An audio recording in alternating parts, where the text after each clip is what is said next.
nga pala, 'pag mga ganyang coach, paano mo ano, halimbawa 'di ba may ano, magkakaroon ng laban yung isa mga hinahawakan mo, paano mo sila tinutulungan, na makahanap ng tamang laban? Kasi 'di ba minsan may mga matchmaker na ano, na yung boksingero mo itatapat sa medyo alanganin, mga gano'n. Paano yun, paano mo ginagawa? Paano tinutulungan yung mga boksingero mo 'pag nalalagay sa Hindi nga ganyang 'pag may battle? nag-o-offer, 'pag may nag-o-offer ng laban, hindi basta-basta na mag-ye-yes kaagad ako.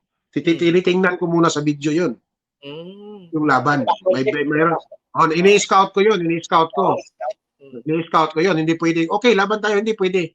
mm, Ini-scout ko, pinapatingnan ko rin sa boxer ko.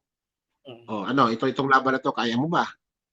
Eh, ang mm, boxer naman may pride 'yun, eh. hmm. Sabihin ng boxer, "Kaya ko 'yan, pero ako yung trainer, ako yung nakakaalam kung puwede or hindi." Oh, Sabihin ko naman sabagay. sa boxer, "Wag muna ngayon, hindi pa parang alanganin pa tayo." Gano'n lang 'yan. Hmm.